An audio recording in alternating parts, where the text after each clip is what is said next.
Good morning. This is Chair French convening the regular business meeting of the Kansas Corporation Commission for Thursday, May 14th. I'm joined by my colleagues, Commissioner Keene and Commissioner Keither.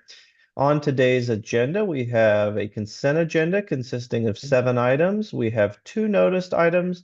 And then finally, we have a short public hearing on adoption of permanent regulations. So we will begin with our consent agenda. Commissioners, you've had the opportunity to review the 7 items on the consent agenda. Let me ask at this time if you have any questions, beginning with Commissioner Keither. No questions, thanks. And Commissioner Keene. Not for me either. I'd move approval of the consent agenda. Second. All right, we have a motion and a second to approve the consent agenda. Is there any further discussion on that motion? Hearing none, all in favor, please vote aye. Aye. Aye. Aye. Any opposed, say no. The consent agenda is approved. With that, we will now move to our noticed items. Our first noticed item is in docket number 26 TRAM 0273 PEN, and this is a proposed penalty order in that docket. And our presenter is Mr. Ahsan Latif. Good morning, Ahsan. Good morning, Commissioners. The penalty order before you arises out of a compliance review of 7X Trucking, a common carrier which hauls grain, feed, and hay operating out of Oakley, Kansas. On March 26th, staff's investigators completed a compliance investigation on this carrier and found 46 violations. And the order before you sets forth those violations in 9 specific counts, resulting in $6,500 in total penalties. I'll briefly summarize some of the violations. They included a $3,000 fine for hauling loads that exceeded the statutory weight limit in Kansas, and staff found 23 such loads. A $650 fine for failing to obtain a negative pre-employment drug test on drivers, and as well as $750 fine for failing to maintain driver qualification files, and a similar fine for failing to obtain annual inspections for the vehicles operated. Additionally, staff found failures related to the carrier's drug and alcohol program and record-keeping practices, among other violations. In total, staff believes that the fines are appropriate and recommends approval of the penalty order, and I and staff are available to answer any questions you may have. Thank you, Ahsan. Are there any questions on this item, beginning again with Commissioner Keither? No questions. And Commissioner Keene. No questions. No, I would approve. Pardon me. I would have moved that we approve the order. Second. All right, we have a motion and a second to approve the order as described in this docket. Is there any further discussion on that motion? Hearing none, all in favor, please vote aye. Aye. Aye. Any opposed, say no. The order is approved. We now move to our second noticed item that is in docket number 26 TRAM 0293 PEN, and this is a proposed penalty order in that docket. And our presenter again is Mr. Ahsan Latif. Go ahead, Ahsan. Thank you. This penalty order arises out of a compliance review of Pre-Stressed Concrete Construction LLC, a common carrier which hauls building materials, machinery, large objects, as well as concrete beams and panels operating out of Newton, Kansas. The carrier was involved in a fatal accident while escorting a large load, which led to staff conducting their compliance review. Transportation staff seeks to deviate from the penalty matrix to penalize the carrier on one of the counts for using employees who did not meet the standards, training, or were registered to conduct escort services of large loads. The fine is listed as count 4 in the penalty order and results in a fine of $500. That said, on April 9th, 2026, staff special investigators completed a compliance investigation of this carrier and found 29 violations.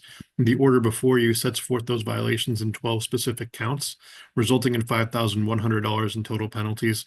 The violations included a $750 fine for failing to enroll in the drug and alcohol clearinghouse, $650 fine for failing to enroll in a drug and alcohol testing program, and a $500 fine for obtaining an oversized overweight permit after the fatality accident rather than prior to it.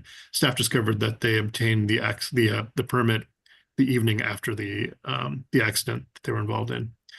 Additionally, staff found failures related to the carrier allowing drivers to operate beyond hours of service limits, drug and alcohol program violations, and record-keeping processes, among other violations. With that, staff believes the fines are appropriate and recommends approval of the penalty order, including deviating from the penalty matrix to include the penalty for failure related to escort services. Both I and staff are available to answer any questions. All right. Thank you, Ahsan. Are there any questions on this item, beginning with Commissioner Keither No questions. Just horrified. and Commissioner Keen? None for me either. I join in the concern expressed by Commissioner Keither and appreciate the detail and the granularity of your overview. So, having said that, I would move approval of the order. Second. All right, we have a motion and a second to approve the order as described in this docket. Is there any further discussion on that motion? Hearing none, all in favor, please vote aye. Aye. Aye. Aye. Any opposed, say no. The order is approved.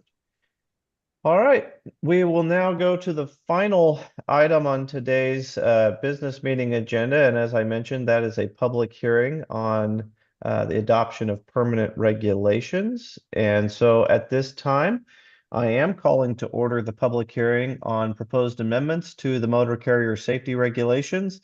Kansas law requires that this commission hold a public hearing before it may adopt regulations, and our staff will provide a brief review of the proposed regulations, and then the commission will provide an opportunity for the public to submit either oral or written comments on the proposed regulation. So I will begin with an entry of appearance, and conveniently we have counsel here. So at this time, may I have the appearance of counsel, please? Yes, Hassan Latif appearing on behalf of staff and the public generally. And does staff have a recommendation on notice of this public hearing? Yes, pursuant to Kansas Rules and Regulations Filing Act, a minimum 60-day public comment period is required before an agency may adopt permanent regulations. On March 12th, 2026, Commission staff had published in the Kansas Register notice of this public hearing, thereby exceeding the minimum 60-day requirement. Because the publication of the notice in the Kansas Register constitutes notice to all parties affected by the regulations, the Act does not require agencies to send notice to each party believed to be interested in the proposed regulation.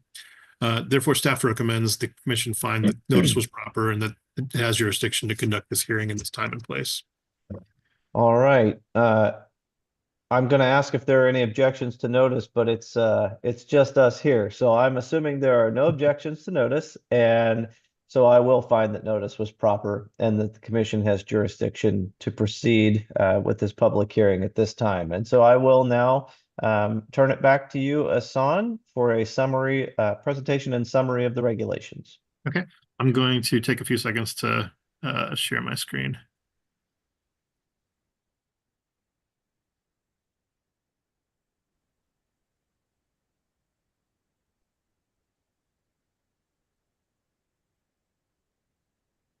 Okay, can you see this, what I have shared there?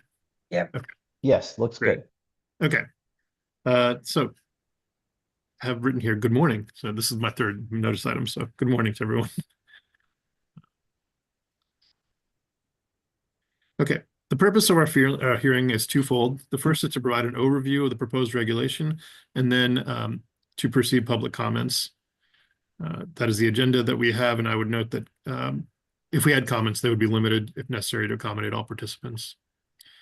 The proposed amendments update the regulations to more recent versions of the federal CFRs or reference updated documents.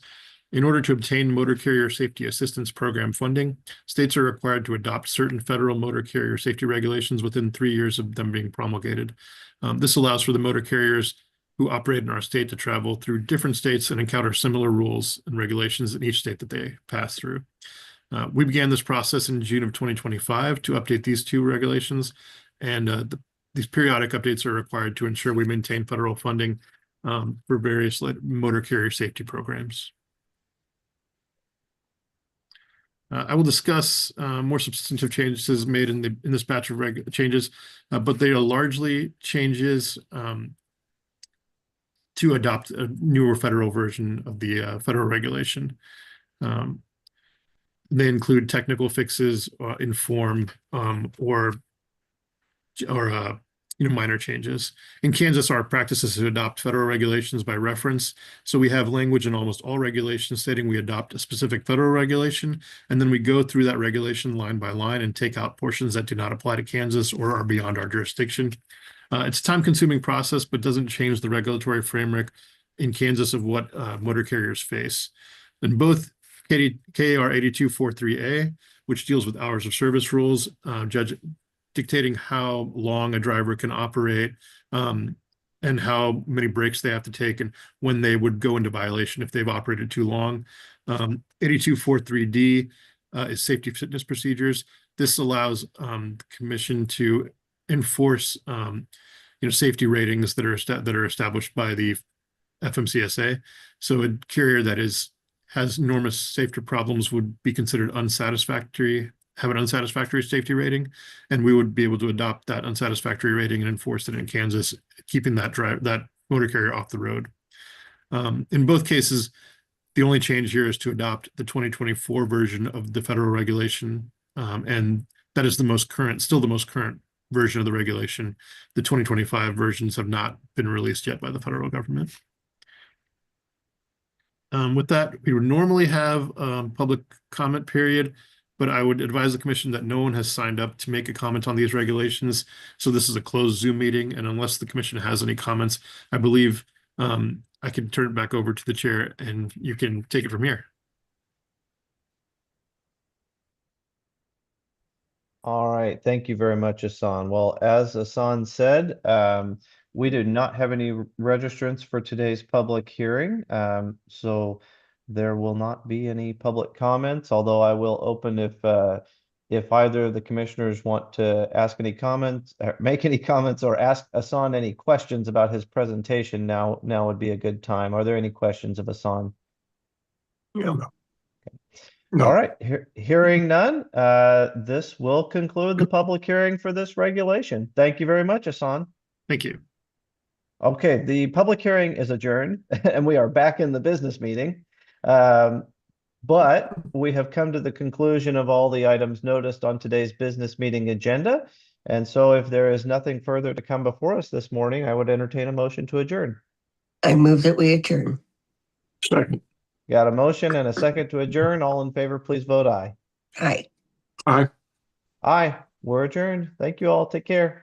Aye. Take care.